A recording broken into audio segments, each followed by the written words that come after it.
Jai Hind and Ad Astra, my fellow Indians. Today is National Space Day. Why today, 23rd August? Because last year in 2024, we landed Chandrayaan 3 on the moon and successfully deployed the Vikram lander and the Pragyan rover. Now, Vikram lander was named after the epitome of Indian space science when it was in its infancy, Dr. Vikram Sarabhai. I am proud to have visited the Vikram Sarabhai Space Center all the way down in Kerala, and I must say at that time I wasn't a YouTuber, even though we had to deposit all our electronic items at the gate, so I couldn't have shown you any visuals of the inside of the VSSC in any case. Nevertheless, it was an awesome max experience because I got to see where the space program of India was born. Now, of course, that flag is carried by ISRO, and ISRO is doing fantastically well. We have just a few months ago launched our 100th mission, and after that it was a bit of a blip. The third stage of the 101st launch failed, but in space science such failures are almost as important as successes because they teach the teams lots of things that they can improve further. Now, an example of that is SpaceX. The 10th test flight of the Starship, which is supposed to take us to Mars and make life interplanetary, as Elon Musk puts it, that is scheduled in a day or two from now.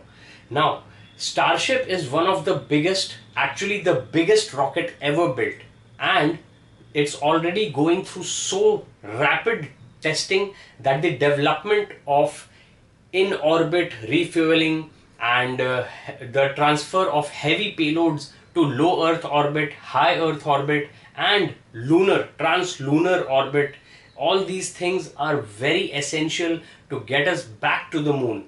Now, for conspiracy theorists who still say and believe that we did not go to the moon, there is an overwhelming amount of evidence that proves that the Apollo astronauts did go to the moon, but for 50 years the moon was abandoned. Why?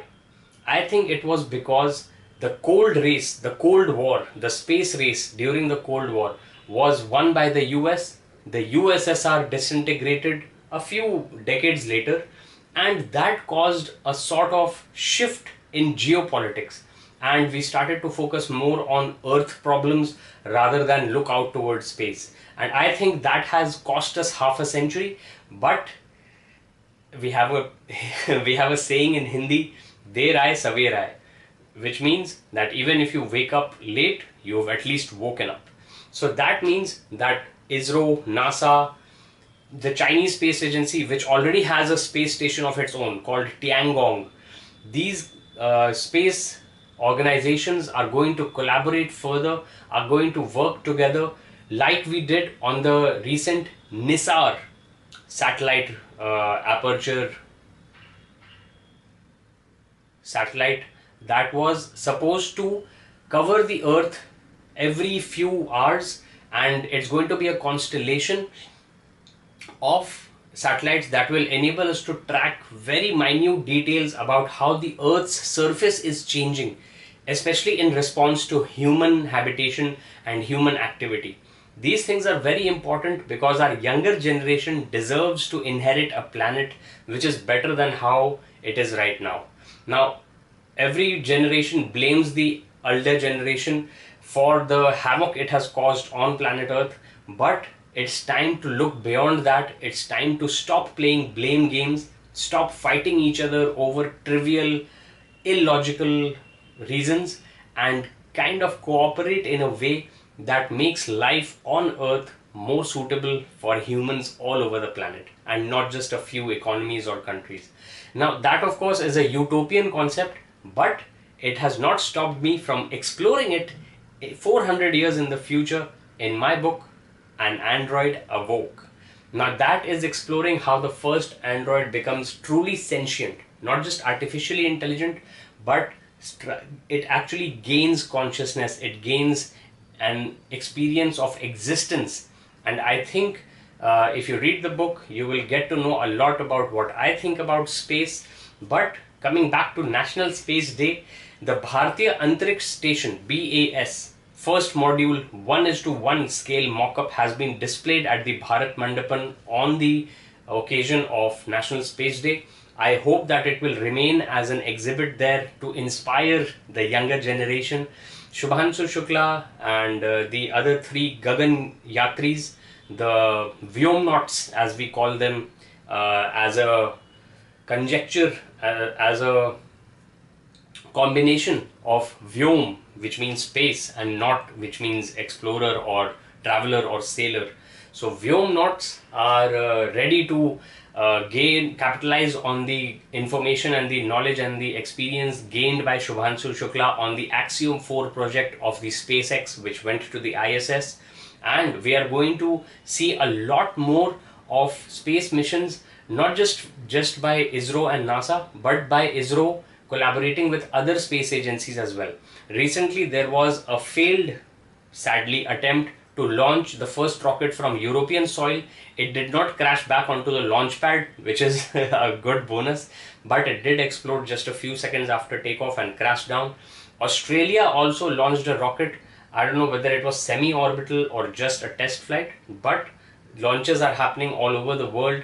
China, Russia, USA, Japan, these are already quite adept at space exploration, and I think a lot of the interplanetary missions are being shunted aside due to Donald Trump's budgetary cuts for NASA, and climate science is also suffering because of those budget cuts. But in the long run, I think a lot more of privatization is going to happen. Companies like Dhruv Science, Agnikul, Cosmos, and lots of Pixel.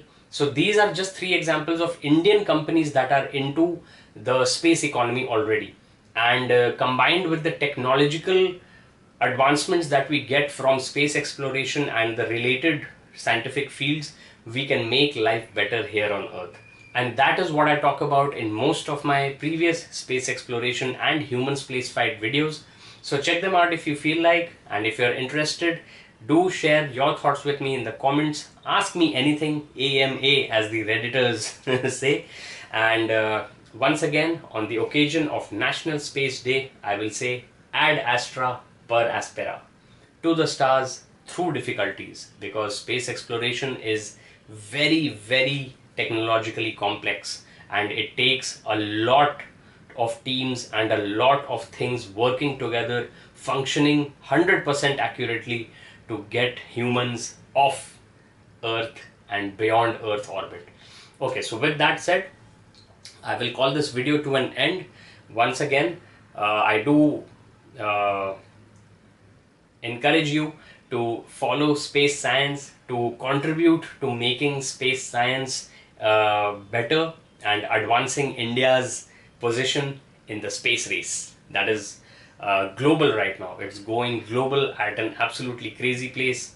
Climate tech is another thing that needs good, solid technological advancements and practical applications at the same time. So I'm looking forward to all these things happening as our lifetimes head into the final 2/3 of our life. So I'm 40, and they say that 40 is mid life, but I prefer to call it a third life, and I expect that it will be 1/3 of the human lifespan within our lifetimes. And of course, I will hope that we get close to centuries, and Advitya, my little daughter's generation, crosses a century as a matter of habit. But longer lifespans aside, I just want to say that going up into orbit, not just beyond the Kármán line, which is space tourism at its lowest, but actually completing an orbit of the Earth, kind of a special orbit like the recent one done by Fram 2, which took a polar orbit of the Earth, the first time human eyes orbited the Earth over the poles. That kind of an orbiting would be something that is on my bucket list before I kick the bucket.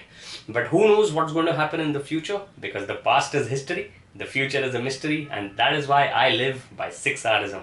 Check out more of my videos about all these things and life, the universe and everything.